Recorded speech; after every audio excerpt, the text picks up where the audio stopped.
오늘은 정체성이라는 제목으로 하나님 말씀 증거하도록 하겠습니다. 어린 양의 피를 바른 우리 가정은 구원받게 되었습니다. 그게 6월절입니다. 피 바른 곳은 넘어갔다. 패스오버. 그게 6월절이었습니다. 이제까지는 홀로 구원받은 것입니다. 가족 단위로 구원받은 것입니다. 이제 이후에 공동체 시작이 되었습니다. 출애굽이 시작됐는데 홀로가 아니라 함께 떠나게 되었다라는 것입니다. 그래서 이때 당시의 상황을 우리 스데반 집사님은 사도행전에서 광야 교회다 이렇게 설명을 합니다. 그래서 이때부터 교회가 시작되었다 이렇게 얘기를 합니다. 그래서 오늘은 교회가 무엇인가, 교회는 어떠해야 하나, 그런 관점에서 살펴보도록 하겠습니다. 세 가지인데, 교회는 첫 번째 은혜 공동체고, 두 번째 교회는 열린 공동체고, 세 번째 교회는 군대 공동체다. 이 개념을 우리 가슴에 새기는 은총의 시간이 되기를 원합니다. 차례 들어보겠습니다. 첫 번째는 교회라는 것은 은혜 공동체라는 것입니다. 다시 말해서 교회는 은혜로만 세워질 수 있다, 그런 뜻입니다. 37절을 읽겠습니다. 이스라엘 자손이 라암셋을 떠나서 숫곳에 이르니 유아회에 보행하는 장정이 60만 가량이요. 장정이 60만이라고 얘기를 했습니다. 우리가 통계학적으로 보면요, 장정이 60만이니까 여자도 그만큼 있을 거 아닙니까? 그럼 120만 명. 거기다가 어린 사람과 나이 든 사람, 이게 보통 30세부터 50세까지를 치는 거니까 다 따져보면 대충 200만 정도 된다고 얘기를 합니다. 처음에는 70명이 출발을 했습니다. 근데 430년 만에 200만이 되었다라는 것입니다. 이것은 인간의 노력 갖고 되는 거 아닙니다. 인간의 의지 갖고 되는 거 아닙니다. 여러분들 자기 의지로 이렇게 못합니다. 우리 가운데 성공 못하고 싶은 사람 누가 있습니까? 부흥 못하고 싶은 사람 누가 있습니까? 성장 못하고 싶은 사람 누가 있겠어요? 근데 이거 의지로 되는 거 아니라는 거예요. 이런 거는 뭐라 그러죠? 하나님이 하셨다. 하나님의 은혜로 됐다. 이렇게 얘기를 합니다. 그래서 번성과 생육하고 번성하는 것은 하나님의 은혜로만 된다라는 것입니다. 출애굽기 1장을 보면은 거기 단서들이 나오는데 1장 5절을 보면 야곱의 허리에서 나온 사람이 모두 70이요. 출발이 70명이었다. 이렇게 얘기를 합니다. 7절을 보니까 이스라엘 자손은 네 가지를 설명합니다. 생육하고, 두 번째 번성하고, 세 번째 매우 강하고, 네 번째 온 땅에 가득하게 되었더라. 그러니까 이게 하나님의 은혜의 손길이 있었다라는 거죠. 12절을 보니까 이게 평탄한 가운데 이루어진 게 아닙니다. 학대를 받을수록 더욱 번성하니. 핍박이 있었잖아요. 학대가 있었잖아요. 방해가 있었잖아요. 그래도 하나님의 은혜는 그 모든 것을 이긴다, 그런 뜻이에요. 그리고 20절에 확연하게 설명을 합니다. 은혜를 베푸시니, 은혜가 임했다는 거죠. 그 백성은 번성하고 매우 강해지니라. 은혜의 승리다, 그런 뜻이에요.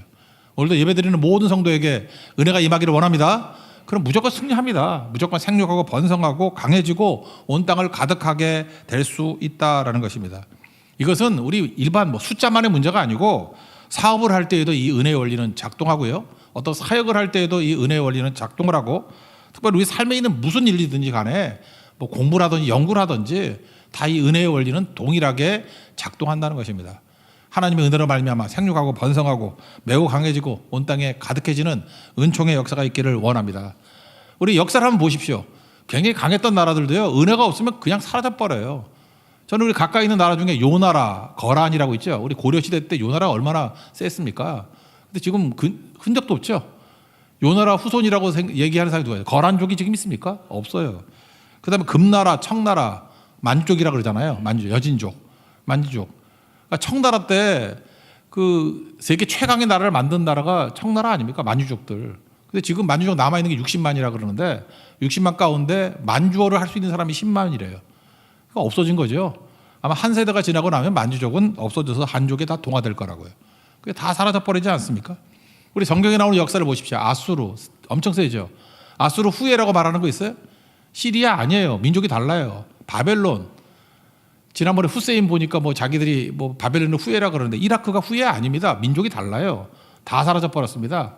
실제로 그렇게 강했던 나라들도 흔적도 없이 사라지게 되고 연기같이 사라지게 되더라는 것입니다. 그런데 노예로 끌려갔던 70명인데 70명이 이렇게 200만이나 됐다는 것은 하나님의 특별한 손길과 보호와 은혜가 있었기 때문에 가능해지더라는 거예요. 저는 우리나라 생각했습니다. 출산율이 저하되고 있다면서요. 물론 이거 정부도 노력해야 되고 전문가도 노력해야 된다고 생각을 합니다. 그러나 크리스찬으로서 해야 될 일이 뭐냐면 이 나라와 민족에 은혜 부어 주십시오. 이거 기도해야 돼요. 하나님의 은혜가 임하게 되면은 생육하고 번성하고 강하고 가득 넘치게 돼 있다라는 거예요. 저는 요즘에 계속 기도하고 있거든요. 우리나라 인구 숫자가 1억이 되게 해 주십시오. 지금 뭐 5,500만이라고 하는데 1억이 되게 해 주십시오. 남북 간 합치는 거 말고 그냥 우리끼리 1억이 되게 해 주십시오. 말도 안 된다 그러죠. 0.78인데 어떻게 1억이 되냐 그러는데 두고 보라니까요. 제 살아생전에 아니면 뭐 제 살아생전 될 것 같아. 만약에 1억이 된다 그러면 여러분들 꼭 기억하세요. 아, 우리가 기도했구나. 하나님 은혜 부어주시면 안 될 게 뭐가 있어요. 1억 정도가 돼야지 뭐 내수도 되고 뭐가 되고 사명도 이룰 수 있지 않겠습니까? 이런 케이스가 있어요. 우리하고 숫자가 비슷했던 민족이 앵글로색손이거든요. 원래 그 놀만 그쪽 아니에요. 그러니까 북유럽에서부터 내려오던 사람들인데 숫자 얼마 되지도 않았습니다. 해적대들 아니에요. 얼마 되지도 않았는데 그들이 11세기에 복음을 영접하고 난 다음에 계속 기도했던 게 창세기 1장의 말씀이라고. 생육하고 번성하라. 이 모세의 이 메시지 이거 붙들었습니다. 생육하고 번성하라. 그러고 난 다음에 그 앵글로색손이요. 그 얼마 되지도 않았던 몇백만도 안 됐대요. 그때 기도하고 기도했더니 지금 뭐 대륙을 어떤 다 채우지 않습니까? 캐나다, 미국 거의 앵글로색손이 다 채우고 있지 않아요? 남아프리카 공화국 뭐 다는 아니겠지만 앵글로색손이 그거 채우고 있잖아요. 오스트레일리아 원래 그 백호주의라 그래서 와이드 오스트레일리안이라 그래서 거기 백인밖에 없었어요. 원래 처음에 다 채우고 뉴질랜드 가봤지만 뭐 백인 투성이던데 전부 다 엄청나게 채우잖아요. 그들이 기도했던 게 뭔데요? 생육하고 번성하라. 우리에게도 그런 기도가 있으면 하나님이 일단 숫자적으로 채워주신다고 믿습니다. 미국 남부 그 바이블 벨트라는 데 가보면요. 그 애들 지금도 4-5명씩 나요. 4명, 5명이. 가보면은 이게 사진이 어떤 교회 같아요. 작은 교회. 그죠? 꽉 차 있어요. 그러니까 한 몇 세대 내려가면 이제 100명 넘습니다. 우리 외갓집도 12 낳거든요. 다 모이면 200명이에요. 버스 4대 동원해야 돼. 다 모인 적도 없어요. 모일 수도 없고. 그리고 뭐 계속 죽어가고 계속 낳고 있고. 전 지금도 모르는 조카들 되게 많아요. 뭐 어디서 낳는지 전 세계에 퍼져서 다 낳고 있거든요. 그 한 세대 지나가 그런 일이 벌어진다는 거예요. 예를 하나 든다 그러면 앵글로색손 가운데 감리교의 창시자라고 말하는 존 웨슬리 있죠. 존 웨슬리. 우리 찬송가 작사자로도 유명합니다. 그 동생 찰스 웨슬리. 그 엄마가 유명하잖아요. 수산나라고. 수산나가 몇 명을 낳았냐 하면 19명을 낳았습니다. 혼자서 19명을 낳았어요. 우리 외할머니도 12 낳았는데 19명 힘 더 주면 나요. 이렇게. 그죠? 19명 낳았다고요. 근데 더 재밌는 게 뭔지 아십니까? 이 수산나의 그 집 있죠. 그러니까 존웨슬리의 외갓집. 수산나가 25명의 형제 자매 가운데 25번째 막내예요. 그러니까 그 어머니는 몇 명 낳았어요? 25명. 나는 어머니가 여러 명인 줄 알았어요. 한 명이에요. 한 명이 25명을 낳았다니까요. 그러니까 임신만 25년 했어요. 쌍둥이도 없어요, 여기는. 그죠? 25명. 그래서 사무엘 웨슬리하고 결혼해가지고 자기도 19명. 그러니까 어떤 건지 알겠죠? 뭐 몇 대 지나면 엄청나겠죠. 우린 그래요. 그 애들 교육은 어떻게 시키냐, 훈련은 어떻게 시키냐 그러는데 여기 보니까 수산나가 훈련시켰던 건 너무 간단해요. 그냥 1번 잘 훈련시키면 1번부터 다 따라해. 그리고 점호한다 그러죠. 저녁 8시에 19명 애들 다 모았습니다. 딱 3가지 질문하고 대답하는 거예요. 너는 누구냐? 아이덴티티, 정체성이죠. 그때마다 애들 19명이 다 외쳤답니다. 위대한 하나님의 사람입니다. 두 번째 질문했대요. 누가 너희를 보호하느냐? 그러면 하나님이 우리의 보호자가 되십니다. 이게 두 번째 묻고 대답하는 거예요. 세 번째, 누가 너희를 불렀느냐? 하나님이 나를 부르셨습니다. 이게 세 번째 대답이에요. 그리고 점호하고 끝. 그러면 알아서 애들이 훈련받고 알아서 자기가 공부하고 알아서 다 커져. 여기서 우리가 알고 있는 존 웨슬리, 찰스 웨슬리지만 거의 한 8명, 9명 정도가 그 시대를 움직이는 일꾼이 돼버렸다니까요. 학원에서 키우는 거 아니에요. 뭐 내가 애지중지한다고 크는 거 아니에요. 하나님 앞에 기초적인 기준만 가르쳐주면 은혜가 임하면 은혜로 애들은 키우는 거예요. 모세도 보세요. 은혜로 큰 거지. 갈대상지에다 떠내려 보내니까 하나님이 키우신 거지. 그게 엄마가 키운 게 아니잖아요. 우리에게도 바로 이런 모습이 있어야 된다는 것입니다. 우리 옛날에 맨날 말하던 모델이 있었는데 북미 모델과 남미 모델. 북미로 갔던 사람들의 특징이 뭐예요? 메이플라워로 타고 믿음 때문에 갔죠. 신앙 때문에 갔죠. 그런 얘기를 합니다. 신앙 때문에 가니까 신앙도 얻고 돈도 얻었다. 남미 쪽에 스페인이나 포르투갈 사람들, 그 사람들은 왜 갔죠? 돈 때문에 갔어요. 신앙도 잃고 돈도 잃어버렸다. 우리 인생이 그래요. 마태복음 6장 33절의 말씀이 딱 맞습니다. 그의 나라와 그의 의를 구하라. 나머지 저절로 와요. 이 모든 것을 더하시리라. 이 북미 모델이다. 뭐 어렸을 때도 맨날 들었는데 남미 모델 돈이 최고야. 뭐 돈 없이 무슨 결혼해. 3포 시대 5포 시대 잠깐 이러면요. 다 잃어버려요. 돈도 잃고 믿음도 잃고. 우리가 뭘 계산해 놔야 돼요? 하나님의 은혜가 있습니다. 믿습니까? 하나님의 은혜가 있어요. 하나님의 은혜가 있다고요. 삼일째 하나님이 부어주시는 은혜가 있다고요. 믿음으로 영접하면 우리께 됩니다. 그래서 은혜로 승리할 수 있는 하나님의 거룩한 종 되길 바랍니다. 이게 교회예요. 그래서 교회는 은혜의 공동체입니다. 그래서 우리는 계산으로 살지 않습니다. 하나님의 은혜가 임한다 그러면 못할 게 없는 거죠. 이런 모델이 누가 있을까 생각해보니까 느헤미야예요. 느헤미야가 그 아닥사스다 왕 밑에서 그 뭐 술관을 하던 사람 아니에요? 홀로 가잖아요. 홀로 갔는데 아무도 아는 사람 없었죠. 근데 이스라엘 백성들을 동원하고 52일 만에 무너진 성벽을 재건했습니다. 이게 뭐 기적 같은 일이죠. 이게 왜 가능했을까요? 그는 기도하고 일했기 때문에 그래요. 기도가 뭐예요? 은혜를 구하고 일했기 때문에 그렇다고. 이 두 가지가 같이 있었던 거죠. 그러니까 잘 보세요. 그는 준비할 때 준비가 다 기도예요. 그죠? 준비를 위해서 기도하고 준비하는 중에 기도하고 준비 마치고 난 다음에 기도하고. 그러니까 기도가 다 준비예요. 치밀하게 행정가답게 준비를 하고 난 다음에 그 다음에 일했습니다. 일하기 전에 기도하고 일할 때 기도하고 일 끝나고 난 다음에 기도하고 52일 만에 끝나고 난 다음에 수문학 광장 워터게이트 광장에서 예배드리잖아요. 다 기도로 시작해서 기도로 마치게 됐다라는 것입니다. 느헤미야에게 한번 물어봐요. 그러니까 왜 기도하냐 그러면 일하기 위해서. 기도 없이 어떻게 일을 할 수 있냐. 그 다음에 또 물어봐요. 왜 일하느냐 그러면 기도했기 때문에. 기도하니까 하나님께서 위로부터 능력과 힘을 주시잖아요. 가능한 거죠. 우리 가운데 이거 하나 있는 사람들은 되게 많아요. 그죠? 기도는 안 하고 일만 하는 사람, 소위 말하는 똑똑한 사람들 있죠. 전문가 탁월한 분들. 그런 분들은 기도는 안 하지만 일은 잘해요. 근데 묘하죠. 요한계시록과 똑같아. 바벨론하고 똑같아. 되게 세 보이는데 흔적도 없이 사라져요. 촌농 사라지듯이, 그죠? 밀랍 인형 사라지듯이, 밀랍 사라지듯이 없어져 버려요. 그런데 그죠? 일하면서 기도하면 영원히 남습니다. 하나님께서 은혜 부어주시고 승리하게 된다라는 것입니다. 여러분 일과 기도 동시에 갈 수 있는 그 은혜로 일할 수 있는 우리 하나님의 거룩한 종 되기를 바랍니다. 그럼 승리하는 거죠. 그래서 우리 찬양하잖아요. 하루의 기도. 일용할 양식을 주옵소서. 일용할 양식도 필요하지만 일용할 은혜도 필요해요. 그럼 어떤 일이 벌어져요? 문제가 계속 오잖아요. 그게 다 기도가 돼버리고 아픔이 오잖아요. 나중에 역전돼가지고 자랑이 돼버린다니까. 사도바울 보세요. 자기 아픔이 자랑이잖아. 내 은혜가 내게 족하다 그러면서. 고난이 축복이 되고 상처가 간증이 되는, 상처 때문에 오히려 마이 스토리를 얘기할 수 있는 권능의 종이 될 수 있다는 것입니다. 그래서 교회는 뭐예요? 하나님의 은혜로 말미암아 다 뒤집어지는 거예요. 일어서게 되고. 그래서 여러분 은혜의 스토리가 있어야 됩니다. 하나님의 힘으로 이겼다. 그래서 우리는 은혜 공동체고 은혜를 일할 줄 아는 하나님의 권능의 종 되기를 축원합니다. 두 번째, 교회는 다양한 사람들이 모이는 열린 공동체라는 거예요. 개방 공동체, 열린 공동체, 오픈돼 있어야 된다라는 것입니다. 38절을 보시면 수많은 잡족과 양과 소와 심히 많은 가축이 그들과 함께 하였으며, 여기 수많은 잡족이라 그랬죠. 히브리 사람들만 출애굽한 게 아니에요. 거기에 같이 있었던 그 하나님의 역사를 바라봤던 사람 가운데 믿는 사람이 있을 거 아니에요. 애굽인들도 따라 나오고 또 다른 이방인들도 같이 따라 나왔다라는 것입니다. 그래서 우리가 구원받는 것은 혈통이 아니에요. 믿음으로. 믿음이 뭐예요? 삼위일체의 하나님이 하시는 은혜를 받아들이는 거, 영접하고 받아들이는 걸 믿음이라 그랬죠. 그게 요한복음 1장 12절 아니에요. 영접하는 자, 동의어가 뭐예요? 그 이름을 믿는 자들에게는 하나님의 자녀가 되는 권세를 주셨으니. 그 다음에 차별이 없다는 게 13절에 나오죠. 이는 혈통으로, 이 블러드로 되는 게 아니에요. 피로 되는 게 아니에요. 그 다음 육정이 뭐예요?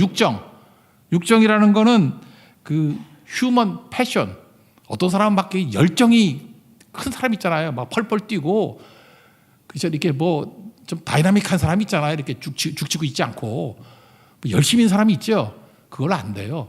패션으로 되는 게 아니에요. 그리고 사람의 뜻, 휴먼 플랜. 머리가 좋아가지고 계획 잘 세우고 이걸로 되는 게 아니라고요. 오직 하나님께로부터 난 자들이니라. 이게 뭐예요? 위로부터 오는 거죠. 은혜로 된다라는 것입니다. 그러므로 믿음 가지고 영접하면 그 어떤 사람이라 할지라도 다 구원받을 수 있다는 것입니다. 그래서 하나님 백성들은 예수를 제대로 믿으면 크리스찬들은 이게 폐쇄될 수가 없어요. 오픈되게 돼 있지.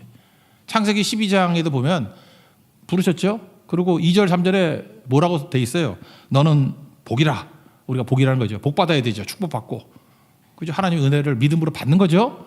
그 다음 뭐라고 돼 있어요? 3절에 모든 족속이 너로 말미암아 복을 얻을 것이라. 반드시 우리 크리스찬은 주변에 나로 말미암아 복 받는 사람이 나와야 돼요. 구원받는 사람이 나와야 된다고. 그러니까 뭐예요? 이게 열려 있어야 되는 거죠. 흘러가야 되죠. 영접하고 흐름이 있어서 너로 말미암아 복을 받을 것이다. 그러므로 크리스찬들이 선민사상에 빠지는 유대인같이 된다는 건 말이 안 되는 거죠. 이건 뭐예요? 닫혀 있는 거 아니에요. 우리 구원의 역사를 한번 보십시오. 보면 다 열려 있죠. 이방인들도 가는 곳마다 다 이방인들이 구원받아요. 하나님 믿고 영접하면 다 구원받는다고. 대표적인 여리고에 갔습니다. 기생 라합. 여리고 사람 아니에요. 그 죄인 아니에요. 그죠? 그 죽어야 될 건데 하나님을 영접하고 그죠? 믿음으로 받아들이니까 붉은 줄 내리면서 예수님의 십자가 붙은 거랑 똑같은 거죠. 구원받잖아요. 그래서 메시아의 조상이 돼버린다는 것입니다. 그 다음에 나오는 그 다윗의 증조 할머니 그 룻기 아니 룻기 모압 여자 룻기 모압은 원래 저주받은 민족 아니에요. 그럼에도 불구하고 믿었죠. 어머니 하나님이 나의 하나님이 될 것이다. 어머니가 가는 곳에 나도 따라가겠습니다. 믿음의 결단을 하잖아요. 하나님 받아들이자 하나님을 믿잖아요. 그러니까 룻도 구원의 반열에 들어가잖아요. 메시아의 조상이 돼버리잖아요. 특별히 유다 지파의 족장이 갈렙이잖아요. 갈렙의 출신이 그니스 사람 또는 그나스 사람이라고 얘기합니다. 이 사람은 어디냐? 에돔 사람이에요. 그러니까 에서의 후예 그 남쪽에 있거든요. 붉은 돌 사이에 사는 사람. 그 사람이 개종한 거예요. 믿고 돌아온 거라고. 그랬더니 어느 정도로 열려 있는 곳이냐 하면은 유다 지파의 족장이 됐다고 갈렙이. 그러니까 이건 폐쇄 공동체가 아니죠. 항상 믿으면 다 받아들일 수 있는 그런 곳이 돼야 된다는 것입니다. 그래서 교회가 진짜 살아있는 교회가 되기 위해서는 교회의 멤버들 가운데 이런 사람이 나와야 돼요. 뭐 모태신앙만 있으면 안 되고요. 불교 신자 중에 믿는 사람이 나와야 돼요. 우리 교회 꽤 있어요. 얘기를 안 할게요. 그냥 그 사람이 너무 불자 같아가지고 얘기는 안 할게요. 난 스님이 막 회심하고 돌아와서 왔으면 좋겠어요. 우리 교회에서도 스님 출신의 사역자가 좀 섰으면 좋겠어. 그죠? 스님 출신의 이슬람 임난 있었잖아요. 임난 칸. 그죠? 인도 선교했을 때. 그 이슬람에서 여기서 개종하고 그랬잖아요. 신앙 고백하고. 그죠? 그런 것도 있어야 되죠. 안티들도 돌아와야 되고 이단 출신들도 돌아와야 되고 이게 다 뭐예요? 회심자들이 다 있는 거. 이게 교회가 돼야 된다는 거예요. 근데 마귀는 항상 거룩한 듯 하면서 뭐라고 하냐면 배경이 저런 사람을 세우면 어떡해요? 뭐 저런 사람이 목사가 되면 어떡하고 뭐 저런 사람이 장로가 되면 어떡하고 뭐 저런 사람을 사역자로 세우면 어떡하고 뭐 잠깐 이렇게 나간다고요. 이게 바로 뭐예요? 그 배후에 마귀가 있는 거라고. 닫힌 걸로. 열려 있어야 된다는 것입니다. 교회는요. 최악의 죄인들이 와도 되고 어려운 사람들이 와도 된다는 거예요. 그래서 우리 크리스찬들이 예수 제대로 믿으면요. 언어가 바뀝니다. 인정하는 언어가 돼요. 영접하는 언어가 된다고. 보세요. 사마리아 여인을 만났을 때 예수님 그 대화 한번 보세요. 이 여자 목마른 여자고 거절당한 여자 아닙니까? 그러니까 난 12시에 뭐 물길로 나오고 그러잖아요. 그때 예수님 대화를 한번 보세요. 예수님이 내 남편을 불러오라. 그랬더니 남편이 없다. 그럴 때 남편이 없었어요? 그 여자의 말에 대해서 예수님이 시비 닦으면서 거짓말하지 마 이러지 않아요. 그죠? 네 말이 옳도다. 인정해 주잖아요. 네가 없다 그러는데 말 뜻을 인정한다. 5명 있었지만 그런 놈이 무슨 남편이야. 지금 있는 것도 그건 남편 자격이 없어. 그거 남편 아니야. 네가 말하는 남편이 없다 그러는 게 맞아. 너 정직한 거야. 내가 네 말 인정해. 그러니까 그때부터 마음 확 열리잖아요. 인정받으니까. 용납받으니까. 그 다음에 예배에 대해서 질문하고 난 다음에 아버지께서는 영과 진리를 예배하는 자를 지금 찾고 계신다고. 영접하죠. 그래서 믿게 되잖아요. 예수님 같은 그런 마인드가 있어야지 사마리아 여인이 교회에 온다고요. 나중에 이 여인이 전도해서 사마리아에 큰 부흥이 일어나지 않습니까? 이게 바로 뭐예요? 열린 공동체가 교회라고요. 이런 태도가 반드시 있어야 된다는 것입니다. 누가복음 19장에 보면 삭개오가 나오죠. 삭개오가 거절의 상징이죠. 심벌이죠. 세일이 제일 싫어했고 거기다 세일이 장이에요. 그러니까 뭐 상종도 안 하죠. 만약에 삭개오 같은 사람이 우리에게 있다 그러면 아마 우리도 거절할 가능성이 클걸요. 막 지탄받고 그러는 사람인데 예수님 만나고 싶은데 거절 대상이니까 만나지 못해서 나무 위에 올라가서 예수님 쳐다보잖아요. 예수님이 우러러 본 유일한 사람이잖아. 예수님이 우러러 보시고 성경에. 그죠? 내려오라 그러잖아요. 그리고 뭐라 그래? 내가 오늘 내 집에 유하여야겠다. 이게 뭐예요? 인정하는 거죠. 네 집 가서 밥 먹을게. 이스라엘 사람들은 밥 먹는다는 것은 용납했다는 뜻이거든요. 그죠? 밥 먹을게. 그랬더니 뭐라 그래? 너무너무 기뻐해서 예수님이 아무 얘기도 안 했는데 기뻐하면서 내려와서 뭐라 그래요? 내 재산 반을 팔아서 가난한 사람들 주고. 부자 청년하고 너무 다르죠? 돈이 더 중요한 게 아니다. 그 뜻이 돼버렸잖아요. 내가 속여 빼앗은 것이 있으면 4배나 갚겠습니다. 그때 예수님이 뭐라 그래요? 오늘 구원이 이 집에 이르렀다. 너도 아브라함의 자손이다. 이 구원의 능력이 어디서 나와요? 바로 여기 나오죠. 열린 공동체에서. 우리 교회 사마리아 사람 같은, 사마리 여인 같은 사람이 믿고 돌아오는 게 있어야 되고요. 사개오 같은 사람이 믿고 돌아오는 게 있어야 된다고요. 이게 열린 거죠, 열린 거. 반면에 그거 쳐다보고 있던 사람이 뭐라 그래요? 무사람이 보고, 바리새인들이거든요. 수군거려 이르되 저가 죄인의 집에 유하러 들어갔도다. 시비 걸고 있잖아요. 그는 지금 구원이 관심 있는 게 아니에요. 저거 죄인인데, 저 세리장인데, 저 왜 같이 상종하지? 왜 밥 먹지? 이거에 골똘하게 매달려가지고 결국 남 정자고 죽이는 데 애쓰잖아요. 그게 바리새예요. 교회가 지금 바리새인들의 후예가 돼버렸는지 예수님을 따르는 자들인지 모르게 돼버렸잖아요. 우리는 그냥 가만두면 이게 폐쇄되게 되어 있습니다. 옹졸하게 되어 있어요. 깨야 됩니다. 깨고 잠깐 열리고. 그죠? 내게 용납이 안 되는 사람들에게 예수님 마음으로 용납하고, 그게 있어야 살 수 있다는 것입니다. 여러분, 교회가 항상 열린 공동체라는 거 잊지 말고 주의 뜻대로 품을 줄 아는 하나님의 거룩한 종 되기를 바랍니다. 근데 그 6월절에 참여하는 사람들의 조건이 하나 있죠. 할례 받아야 된다는 것. 이 할례라는 건 뭐냐면 그 공개적인 믿음 고백이다, 이렇게 말하는 게 옳을 것 같아요. 49절 보니까 본토인에게나 너희 중에 거류하는 이방인에게 이 법이 동일하니라. 공평하다는 거예요. 뭐만 하면? 공개적인 믿음 고백만 있으면은. 그래서 이게 할례라는 뜻이에요. 우리 로마서 10장에서 한번 정리를 했죠. 우리가 믿음은 세 가지가 있다고. 머리, 마음, 입. 이 세 가지가 일치돼야 이걸 믿는다 그런다고. 그 로마서 10장 2절 같은 데 보면은 머리는 뭐예요? 우리가 올바른 지식을 갖고 있는 거죠. 우리가 믿는 대상, 하나님과 구원의 방법 같은 것들을 알아야 되죠. 그리고 10장 10절에 뭐라고 나와요? 사람이 마음으로 믿어. 지식, 이 머리로 믿고 그 다음에 마음으로는 뭐예요? 믿는데요. 믿음이 뭐였어요? 요한복음 1장 12절 보니까 영접, 마음으로 받아들이는 거예요. 그죠? 감정적으로 받아들이는 거예요. 그리고 마지막으로 의지적으로 입으로 시인하는 거. 그래서 제대로 알고 마음으로 받아들이고 입으로 시인하는 거. 그러니까 이게 바로 뭐예요? 이게 할례라고. 할례. 입으로 시인하는 거하고 똑같은 거죠. 마음으로 받아 입으로 시인하는 거. 그때 구원의 역사가 있다라는 것입니다. 그 다음 우리 잘 안 읽었지만 로마서 10장 10절 그 다음에 12절 13절을 보면 이렇게 나와 있어요. 유대인이나 헬라인이나 차별이 없습니다. 한 분이신 주께서 모든 사람의 주가 되사 그를 부르는 모든 사람에게 부요하시도다. 차별이 없다. 그거예요. 우리가 머리, 마음, 입으로 믿으면 배경에는 차별이 없다라는 거예요. 그래서 13절 누구든지 주의 이름을 부르는 자는 구원을 받으리라. 핵심이 뭐예요? 누구든지. 이게 처음부터 있었던 내용이라는 것입니다. 이 말씀 붙들고 살아야 된다는 것입니다. 그래서 여러분들, 우리가 열린 마음 가지려고 그러면 제일 중요한 게 뭐냐 하면, 내가 하나님 돼가지고 오르니 그르니 선악 잠깐 잣대로 나누려고 그러지 말고, 그래서 골든룰이에요. 황금률. 마태복음 7장 12절 무엇이든지 남에게 대접을 받고자 하는 대로, 내가 어디 가서 대접받고자 하는 게 있죠. 하나님 앞에 대접받고자 하는 거. 용서 받아야 되죠. 은혜 받아야 되죠. 그죠? 능력 받아야 되죠. 내가 남에게 대접을 받고자 하는 대로 먼저 남을 대접하래요. 그게 황금률이에요. 그게 율법이요, 선지자니라. 그러니까 여기서 남을 대접받기를 원하는데 내가 먼저 남을 대접한다 그러면 이게 어떻게 다친 사람이 될 수 있겠습니까? 나에 대해서 다친 사람이 있어요? 다 자기에게 잘 되기를 원하는 거지. 그죠? 그러니까 내로남불은 세상의 논리예요. 근데 우리는 뭐예요? 황금률이라고 대접받고자 하는 대로 내가 먼저 하는 거예요. 역전이죠. 흐름이 바뀌는 거죠. 그렇게 살아가는 삶 속에 능력이 있다는 것입니다. 그럼 어떤 일이 벌어지겠어요? 시간이 가면 갈수록 땅끝까지 어떤 대상이라 할지라도 다 건져내겠죠. 그게 교회라는 것입니다. 그래서 교회가 시간이 지나면서 이게 기성화된다는 게 뜻이 뭐냐면 끼리끼리 모이는 거예요. 이렇게 시간이 오래 지나면요, 맨날 그래. 저 사람은 나한테 케미에 안 맞아. 초신자가 그런 사람은 거의 없어요. 오래 믿은 사람은 자기만의 문화가 생기거든. 어떤 때는 그 문화가 그 신앙 문화가 좋은 걸 수 있지만 그게 폐쇄가 될 수 있거든요. 우리끼리 모이는 거. 그래서 케미가 맞아야 되는 게 아니에요. 우리는 죄인이기 때문에 케미가 안 맞아야 돼. 이 교회 갔더니 나하고 케미가 잘 안 맞아. 그럼 좋은 교회예요. 그럼 열린 교회거든요. 그래서 날마다 내가 깨지고 케미가 안 맞으니까 내가 깨지는 거잖아요. 내 자아가 자꾸 죽는 거 아니에요.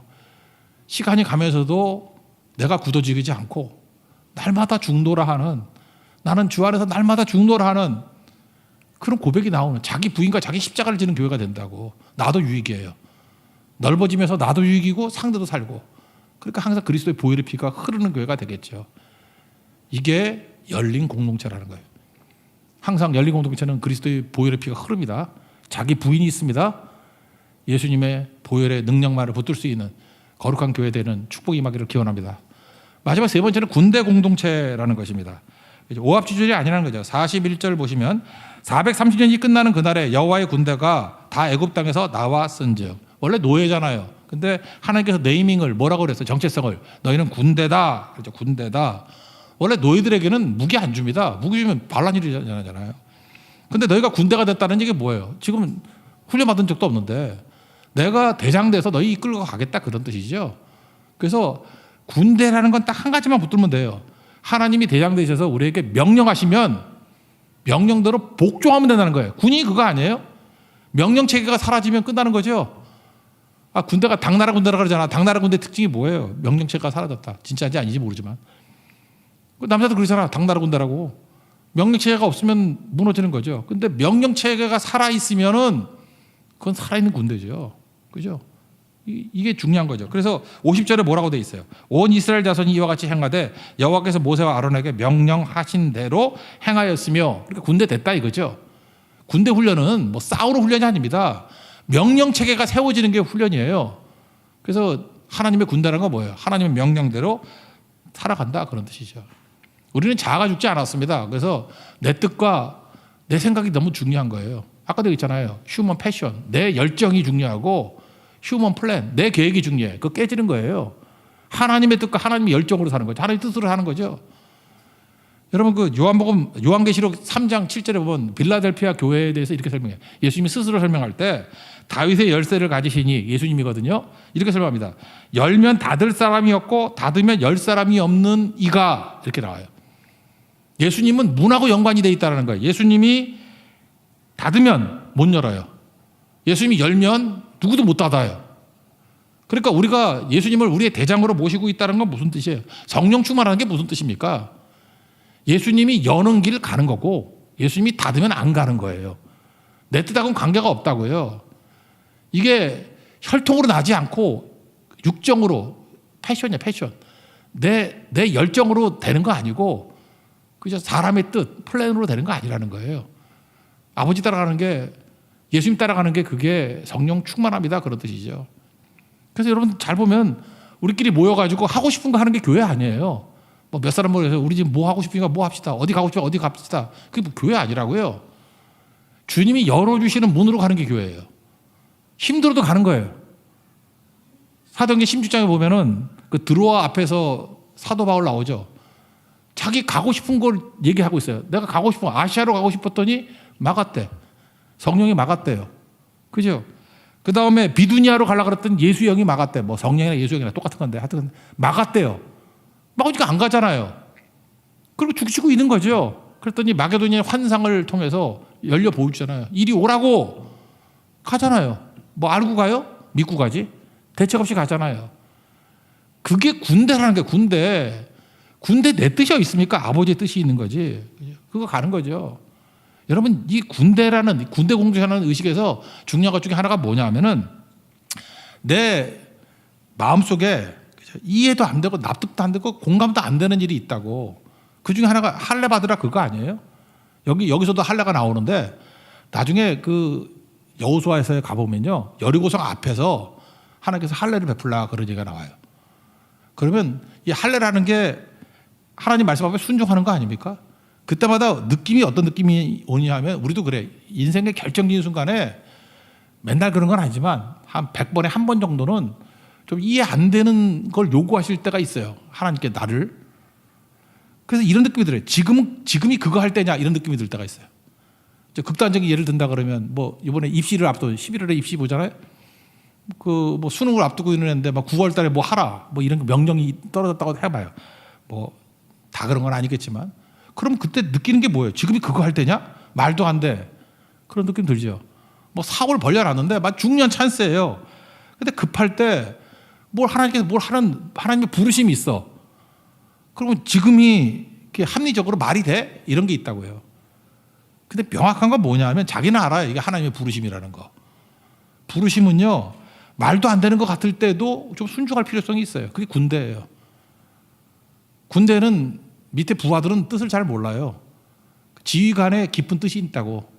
그래서 말도 안 되는 작전을 행할 때도 있다고. 그거 순종하는 게 꼭 필요하다라는 것입니다. 여러분 지금 이렇게 설교를 듣는 걸 뭐라 그러냐면 부르심이라 그래요. 부르심, 콜링. 특별히 여러분 개인적 기도할 때도 부르심을 받지만 말씀 들을 때 부르심이 제일 많이 있잖아요. 부르심일 때 자기는 알아. 이게 하나님의 부르심이라는 거. 그러면 하나님의 부르심에는 명심하십시오. 반드시 대책이 있어요. 우리는 부르심 그러면 아브라함 생각합니다. 창세기 12장 아브라함을 부르셨다. 아브라함 콜링하셨다. 예, 그것도 맞아요. 근데 아브라함 이전에도 부르셨어요. 아담도 부르셨잖아요. 아담이 에덴 동산에서 죄를 지었습니다. 뭐 하나님 같이 되고 싶다 그래서 선악과 먹고 뭐 지혜롭게 된다며 선악을 하게 지혜롭게. 지혜는 무슨 지혜야. 자기가 벌거벗었다는 것만 깨닫게 됐어. 수치심. 그래서 우리가 불순종하고 죄 지으면은 첫째 두려움. 하나님이 두려워서 피했다 그러잖아요. 두려움이 와요. 여러분들 두려운 마음이 있는 게 죄인이에요. 죄인들은 다 두려워요. 그리고 죄인들은 다 수치심이 있어. 여러분 까발리면 다 수치스러운 사람들이야. 저도 그렇고 여러분도 그렇고 다 그래요. 죄인의 특징이에요. 두려움이 있고 수치심이 있어요. 그렇죠? 그래서 나뭇잎으로 몸 가리려고 그러잖아요. 나뭇잎으로 가리면 그게 가려져요. 그게 걷다가 다 보이지. 그게 인간이라는 거예요. 인간. 근데 하나님이 부르십니다. 아담아 아담아 어디 있느냐. 몰라서 묻겠어요? 하나님의 아담이 어디인지 모릅니까? 하나님의 부르심은 뭐예요? 문제아를 부르신다고. 왜요? 대책이 있기 때문에. 너 두렵지? 두렵지 않는 길이 있어. 너 지금 부끄럽지? 부끄럽지 않는 길이 있어. 하나님께 나중에 가지고 또 입혀주잖아요. 그러니까 부끄러움을 가려주시죠. 두려움도 이길 수 있는 구원의 길도 주시죠. 근데 예배 가르쳐주자. 예배. 그게 하나님의 부르심이라는 것입니다. 그래서 하나님이 우리를 부르실 때는 잠깐만 이게 타이밍이 안 맞는다. 말도 안 된다. 불합리하다. 생각하지 말고 대책이 있다라는 거 잊지 마라. 대책이 있다라는 거. 여러분 교회는요. 일반 사회하고 다르게 잠깐 죄 얘기하죠. 일반 사회에서 죄 얘기 안 하잖아요. 뭐 결점, 단점, 부족함, 뭐 상처 이렇게 얘기하잖아요. 근데 교회는 막 대놓고 죄 얘기하잖아요. 대책이 있기 때문에 그래요. 죄 문제를 해결할 수 있는 예수님의 십자가의 대속의 은혜가 있기 때문에 우리는 죄 얘기한다고. 죽음 얘기를 자유롭게 해요. 왜? 죽고 난 다음에 구원이 있거든요. 천국 갈 수 있는 답이 있거든요. 예수님이 우리에게 영생을 주신다는 답이 있거든요. 꽤 자신 있게 얘기하는 거라고. 하나님께서 여러분들을 지금 이 시간에도 어떤 내용인지 모르지만 부르심이 있을 거라고요. 부르시면 두려워하지 마십시오. 순종해야 돼요. 왜요? 부르시면은 반드시 대책이 있기 때문에 그렇습니다. 우리가 높은 수준으로 올리고자 할 때는 이해 납득 공감이 될 리가 없죠. 내가 낮은 수준이에요. 낮은 수준이면 이해가 되면은 내 수준이잖아요. 납득 공감이 되면 내 수준이잖아요. 그러니까 높은 수준, 하나님이 몇 단계를 높여가지고 우리를 이렇게 업그레이드 시키고 우리를 건져주려고 그럴 때는 어떤 형식으로 다가오시느냐? 명령의 형태로 다가오셔요. 왜 그래요? 명령 형태 아니면은 낮은 수준의 사람이 높은 수준으로 갈 길이 없어요. 그래서 내가 신앙생활을 하고 잘하고 있는데 내가 주님과 동행하고 있는데 어떤 때는 좀 부당해 보이고 무도해 보이는 명령이 온다 그러면 빨리 해석하세요. 하나님께 나를 높은 수준으로 이끌려 가시는 부르심이구나. 그거예요. 중요할 때 보세요. 다 중요한 사람들 보면 이해 못하는 부르심이 있었어요. 그 믿고 간 겁니다. 그때에 하나님께서 그를 사용하시더라는 거예요. 이게 교회입니다. 그래서 교회는 신비로운 단체예요. 그죠? 합리적입니다. 교회가 뭐 불합리한 게 뭐가 있어요? 합리적인데 어떤 걸 보면은 비합리적이 아니라 초합리적이에요. 합리를 뛰어넘는 그 묘한 순종이 있다고. 근데 그게 된다고요. 그게 승리입니다. 그래서 여러분은 교회가 참 교회 되기 위한 이 내용들, 교회는 어떤 곳인가, 교회의 아이덴티티, 정체성 정확히 알고 교회의 능력과 교회의 열매와 교회의 승리를 항상 누릴 수 있는 믿음의 종 되기를 바랍니다. 자리에서 일어나겠습니다. 하나님의 부르심 찬양하겠습니다.